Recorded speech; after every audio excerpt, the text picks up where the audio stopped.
एक बार भगवान शंकर सभी देवतागण दक्ष की सभा पर बैठे हुए थे और दक्ष प्रजापति आकर के सिंहासन पर बैठते हैं तो सब देवता खड़े होकर के सम्मान किए दक्ष प्रजापति का, लेकिन शिव जी नहीं उठे।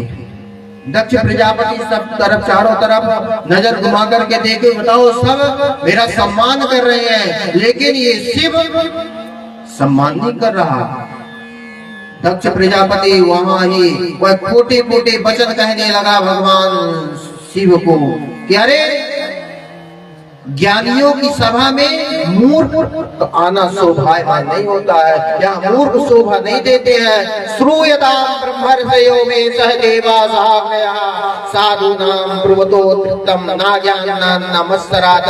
मैं कह रहा हूँ ये शिष्ट लोगों की सभा है, यहाँ अनपढ़ लोगों का आना सभा के रूप को बिगाड़ देना है। अयम लोकपालानां सोहनो निरपत्रपा।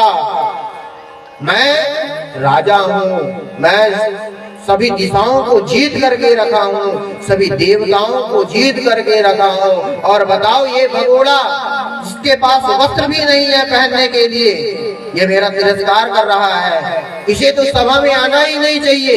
इतने खोटे खोटे वचन बोले शिव जी को, लेकिन शिव जी कुछ नहीं बोले। सभा में बैठे हैं शिव जी।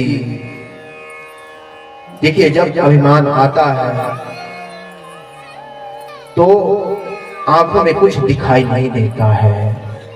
जब अधिकार मिल जाता है ना, बड़ाई जब मिलने लगती है तो बड़ाई में देखो अधे हो जाते हैं, हमें सब भूल जाते हैं। बड़े अधिकार दक्ष जब पावा, बड़े अधिकार दक्ष जब पावा, बड़े अधिकार दक्ष जब पावा, बड़े अधिकार दक्ष जब पावा, अति अभिमान हृदय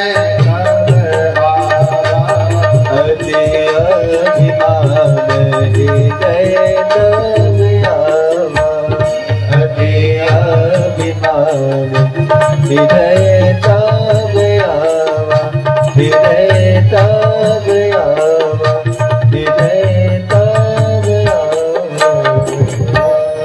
जब दक्ष प्रजापति वो सब नतमस्तक होने लगे तो उसका अभिमान बढ़ गया, वह अपने को ही परमात्मा समझने लगा।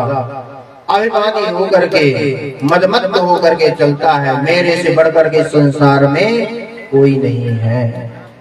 भगवान शिव चले गए। एक दिन वह प्रतिशोध की ज्वाला उसके अंदर जागी और शिव का अपमान करने के लिए एक यज्ञ महोत्सव रचा कि मैं शिव का अपमान करूंगा, यज्ञ करूंगा।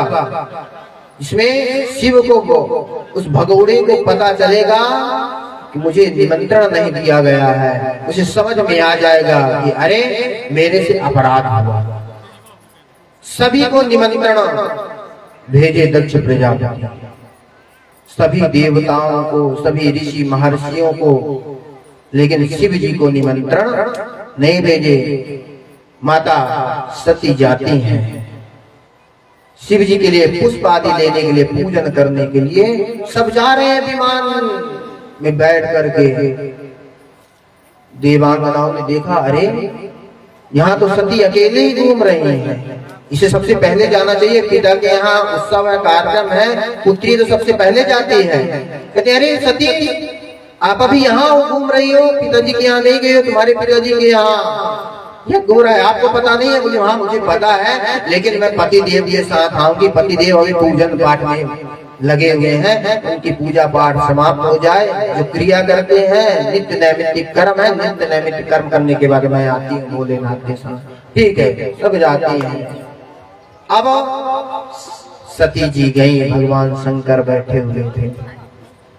सती जी बड़े प्रेम से मना रहे हैं। कहती हैं सती जी, प्रजापतिस्ते स्वसुरस्य सांप्रतम् निर्यापितो यज्ञमहोत्सवः किला वयं च तत्राभिसररामवामचे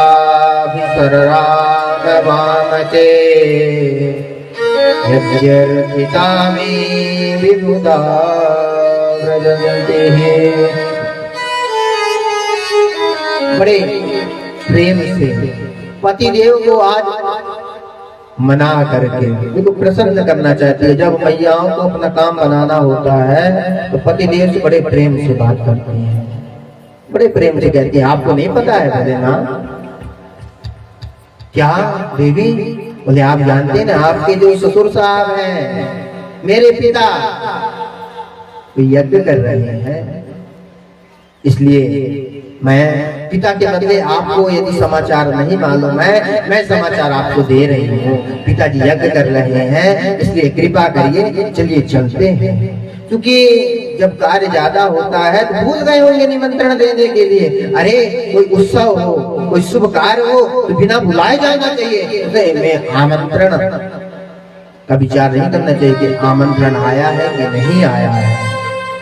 चलिए चलते हैं पिताजी के यहाँ। पिता भवन उत्सव परम जो प्रभु आय सोई, तो मैं जाऊं कृपायतन सादर देखन सोई। आप यदि समाधि में बैठे हैं, यदि आपकी इच्छा ना हो जाने की, क्योंकि आपको निमंत्रण नहीं दिए, क्योंकि मैं तो पुत्री हूं ना, तो मेरा दायित्व है, मुझे जाना चाहिए। माता पिता के यहाँ बिना बुलाए ही जाना चाहिए। और वहां तो यज्ञ हो रहा है, आपकी क्या आज्ञा है? मैं चली जाऊं? भोलेनाथ सुन रहे, कुछ भी नहीं बोल रहे हैं। जब बार बार सती मैया ने निवेदन किया तो आज शिव जी सती जी से कहते हैं यदि ब्रजस्य तिहाय मद्वचो भद्रं भवत्या न ततो भविष्यति संभावितस्य स्वजनात् पराभवो यदा सद्यो मरणाय कल्पते। हे देवी, यदि तुम वहां जाओगी तो अच्छा नहीं होगा। तुम मेरे अपमान को नहीं सहन कर पाओगे कि आज तक शिव जी ने सती जी से कोई वृत्तांत नहीं बतलाया कि मैं वहां गया तो मेरा कितना तिरस्कार किया गया सभा में।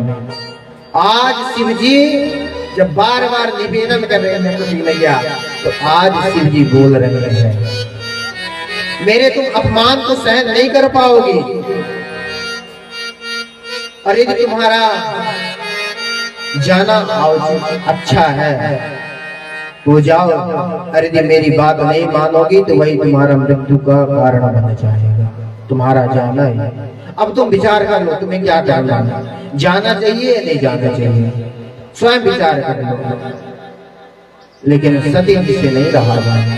सती जी ने कहा प्रभु कृपा करिए, ठीक है आपकी इच्छा नहीं है जाने के लिए, लेकिन आप मुझे तो आज्ञा दे दीजिए, मैं चली जाऊंगा। मेरा शरीर यहाँ है लेकिन मेरा मन तो रखा है वहां पिताजी के यहाँ यज्ञ में। अब गौरा मैया सती मैया अपना बैग तैयार कर रही है। पतिदेव की गाड़ी नहीं चालू की है, गाड़ी में नहीं बैठे हैं।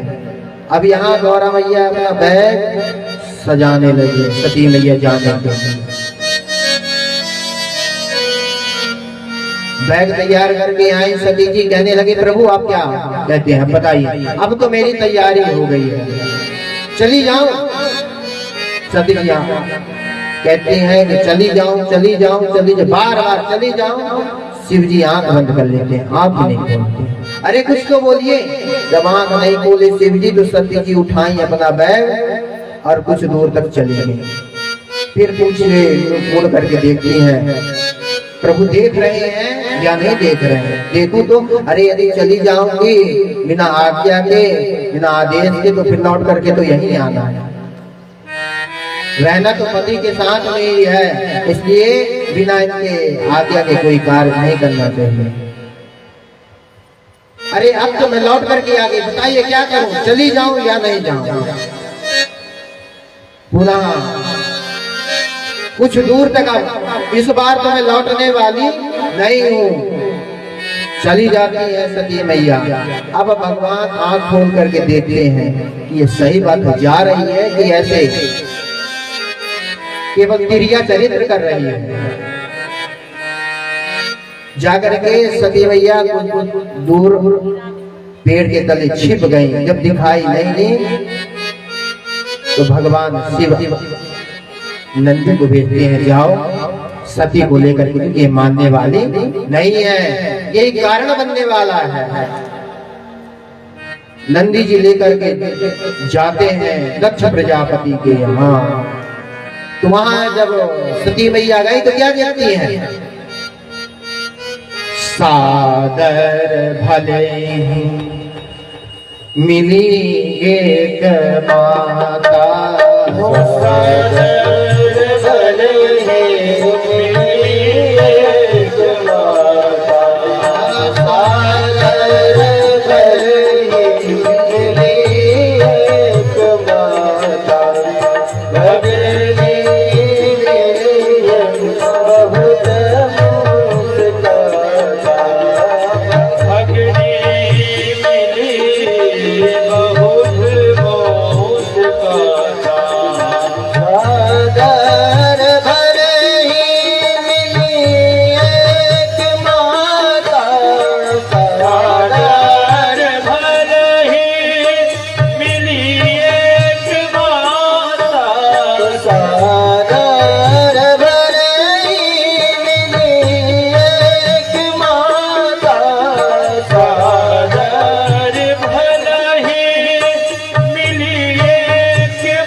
सती मैया गई और जाकर के देखी तो मैया को तो दुख है, क्योंकि मेरी बेटी को निमंत्रण नहीं दिया गया।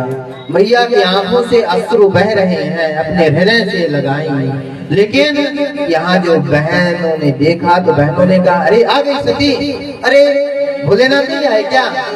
अच्छा, उनको निमंत्रण नहीं दिया गया है इसलिए वो नहीं आए और तुम आ गए थे, पिताजी की यहाँ कार्यक्रम है। ठीक है, कोई बात नहीं, आना चाहिए, जरूर आना चाहिए। बहुत जो बहनें हैं मुस्कुरा रही हैं, परिहास कर रही हैं सती मैया।